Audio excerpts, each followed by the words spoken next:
Ma chère Carole, est-ce que tu nous partagerais une belle réussite récente dans ton travail? Merci de me poser cette question, parce que c'est toujours aussi un cadeau du cœur de partager des belles histoires comme ça avec tout le monde. C'est important, je pense. Alors, je vous raconte une histoire évidemment réelle qui s'est produite l'été. C'était l'année passée et je donne des formations en hypnose. Vous savez bien, je soigne les gens, je donne des consultations d'hypnose. Je suis hypnothérapeute depuis 17 ans et j'ai l'autre casquette et depuis toujours, je forme, je transmets, j'adore la pédagogie et je forme à l'hypnose ericksonienne et humaniste, à ma patte. Je dis toujours à mon hypnose, c'est évidemment ericksonienne humaniste, mais à ma manière.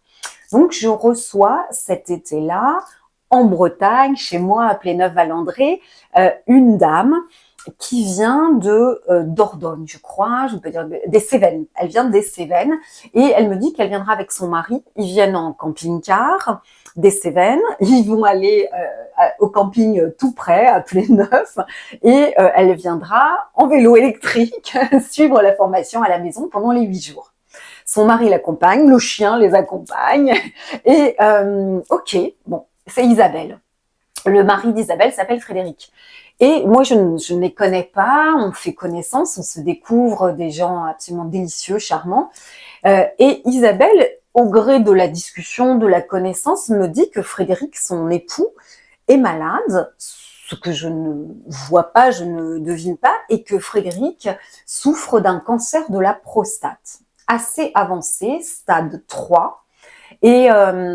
Et en fait, moi, je lui propose, donc elle va apprendre pendant 8 jours mon protocole complet d'hypnose, depuis le commencement, les fondations, jusqu'à mes outils justement de PNL au service de la rémission, etc.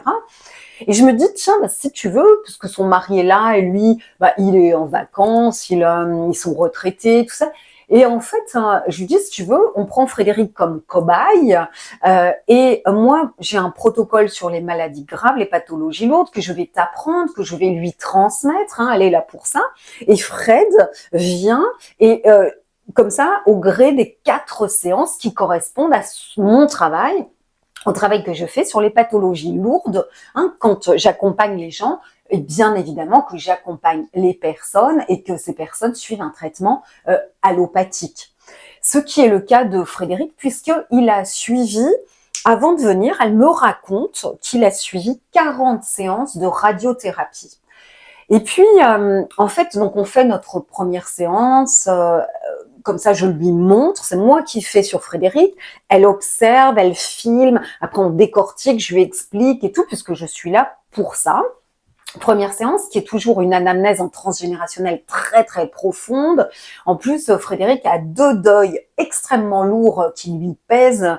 Il a perdu sa maman extrêmement tôt, extrêmement jeune, et je me rends compte que la blessure est béante, le deuil non fait, etc. Donc, je vais évidemment utiliser la technique de deuil, je vais lui faire un petit protocole en acte psychomagique, en devoir, je lui fais faire un petit protocole, un petit rituel qui est la prière des passeurs d'âme pour faire monter l'âme de sa maman dans la lumière, dans l'amour inconditionnel, et pour que lui, la peine, la tristesse cesse, s'estompe, diminue, et que cette blessure béante, depuis il a perdu à 14 ans sa maman, et que la plaie se referme.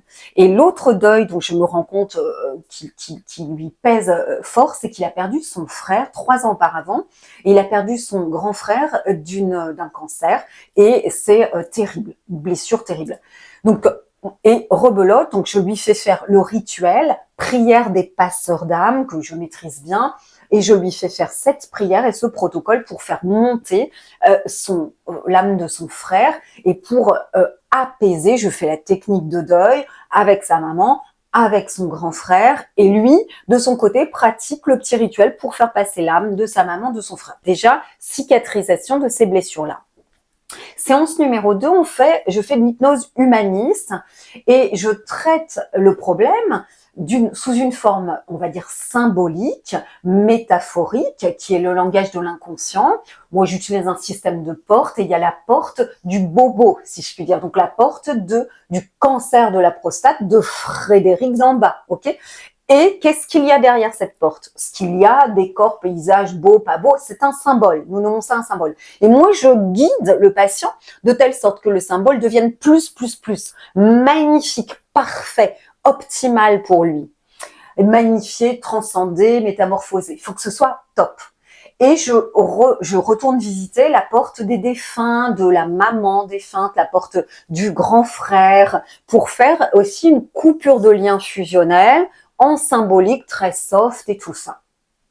Puis, séance numéro 3, où j'utilise un outil de PNL extraordinaire qui s'appelle la méthode SCORE, que je fais à ma sauce, à ma façon. Et là, j'ai toujours, c'est comme une pâte à pain qu'on a travaillée, ok? Il faut apprivoiser la personne, vous et moi. Il faut faire connaissance et se faire confiance. Et ça gagne, c'est comme une pâte à pain qu'on a travaillée, optimisée. Et alors, à la 3e séance, éclot toujours la révélation. Et là, ça n'a pas manqué. Sur la séance de SCORE, qui est un outil PNL pur et dur, c'est les lettres S pour symptômes. Mais moi, je dis toujours problème, difficulté. C, cause, pourquoi les problèmes. O, objectif de vie, mission de vie sur la Terre. R, ressources, capacités, qualités intrinsèques pour réaliser ces objectifs. E, effet que ça fait d'avoir ces merveilleuses choses au-dedans de soi. Sur cet outil-là, en fait, là, je parle un peu, je prends un peu le temps, je me rends compte que Frédéric tombe malade. Il se déclenche un cancer de la prostate. Et stade 3, avancé, ok? Taux de PSA énorme, etc. Le médecin lui prescrit 40 séances de radiothérapie. Vous savez que quand on fait de la radiothérapie, il faut les soins d'un coupeur de feu pour ne pas brûler ailleurs, autre part que la surface bien prédéterminée de la maladie. Et là, Isabelle me dit qu'elle cherche, elle téléphone et tout, mais personne, elle trouve personne. Elle en appelle plein, personne ne veut s'engager sur 40 séances. Et en fait, Isabelle, elle sait le faire. Elle a la prière, elle connaît le protocole. Et Fred lui dit, non mais enfin, écoute, arrête, tu vois bien que c'est pas possible, ça bloque, tu n'en trouves pas. C'est toi qui vas le faire. Tu as la prière, tu as le protocole, eh ben fais-le sur moi. Et Isabelle l'a fait. Et l'a fait assidûment, régulièrement et tout du long des 40 séances. Et il n'y a pas eu la moindre brûlure hors de la zone qui doit être brûlée, ok? Tout se passe merveilleusement bien. Et on parle comme ça. Et là, je comprends la mécanique, le mécanisme qui s'est mis en place. Frédéric tombe malade, se déclenche, et pas n'importe quoi, un cancer de la prostate stade 3, pour pousser sa femme Isabelle à se mettre sur sa voie, sa mission sur la terre qui est de soigner les gens, d'aider les gens. Elle commence à l'aider en appliquant la prière pour ôter le feu, ok? Et puis elle vient se former et il l'accompagne pour se former à l'hypnose ericksonienne et humaniste avec moi. En fait, c'est un couple d'inséparables, comme les oiseaux, fusionnels, inséparables, merveilleux, toute leur vie professionnelle et personnelle extraordinaire.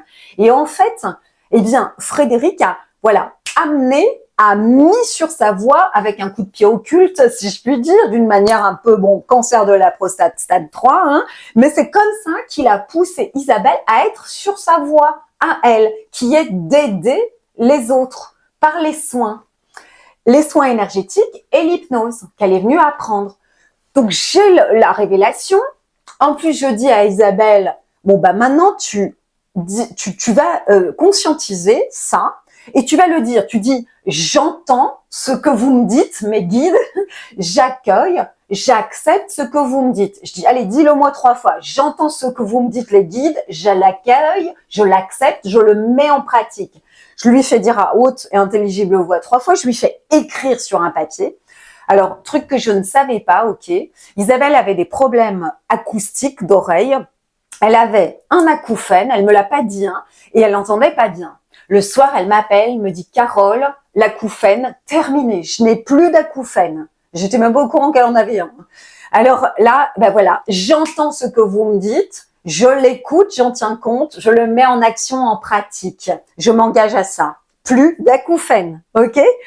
Et comme on a eu la révélation et la compréhension de ce qui s'est mis en place, et chaque fois que je comprends ce qui s'est installé et mis en place, la rémission est fulgurante. Et alors, en fait, on a continué. Donc voilà, Frédéric est tombé gravement malade pour pousser sa femme sur sa voie à elle, qui est l'aide de l'autre, le soin aux autres.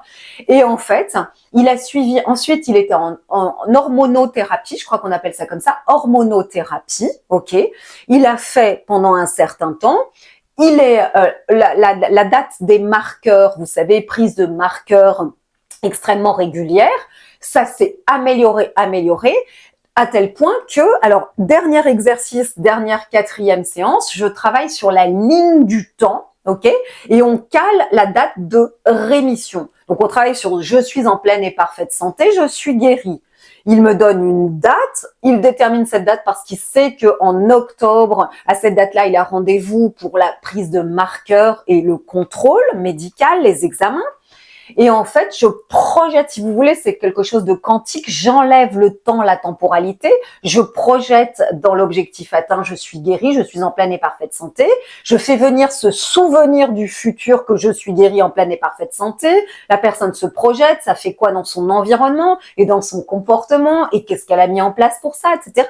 Je le projette là-dedans, je mets la graine de guérison, de rémission de l'objectif atteint en dedans d'elle et à la date dite, Frédéric fait ses examens, passe ses examens, ses marqueurs, c'est nickel, chrome, plus rien.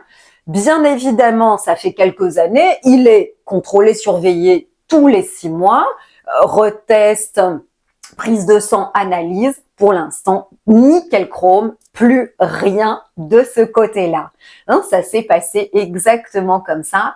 Il y a un très bel article qui a été fait par Clélia Fortier dans Alternative Bien-être. Alternative Bien-être qui est en ligne, ok, et qui est en kiosque et sur abonnement. Je vous lis peut-être un passage, hein, c'est juste l'hypnose comme complément aux traitements médicaux, on est bien d'accord. Lors du stage, Carole Jehan, une praticienne confirmée, spécialisée dans l'accompagnement des pathologies lourdes, telles que la sclérose en plaques ou le cancer, propose au couple de prendre Frédéric comme cobaye pour former sa femme aux différentes techniques d'état de conscience modifié, d'hypnose. Intrigué par les discussions autour de cette pratique, Frédéric se décide à tenter l'expérience. Je ne savais pas si cela allait m'aider, mais à ce stade, j'étais prêt à tout faire, à tout essayer, admet-il. Pour former Isabelle, tout en soulageant Frédéric, Carole propose au couple un protocole structuré visant à soulager le poids émotionnel de la maladie, tout en stimulant le processus de guérison intérieure. L'hypnose, explique Carole Jehan, n'est pas un remède miracle, mais elle peut débloquer des énergies et des ressources que la médecine conventionnelle peine à mobiliser. Il y avait ces 2 deuils très très présents, comme des blessures béantes qu'il fallait cicatriser, fermer. Et puis, il y avait cette conscientisation à faire monter au conscient, prise de conscience par Isabelle, par Frédéric surtout, expression de ça, on va dire antidote donné à Frédéric et après, c'est parti pour le mieux-être, pour aller mieux. Leur collaboration s'articulera autour de 4 séances réalisées au mois de juillet 2021, chacune avec un objectif précis qui se révéleront toutes à leur manière un voyage fascinant au cœur de l'inconscient de Frédéric. Je vous fais grâce de vous lire l'article qui fait 5 pages, qui est merveilleusement écrit, relaté avec beaucoup de pédagogie par Clélia. Bravo, Alternative Bien-être. Merci de votre écoute.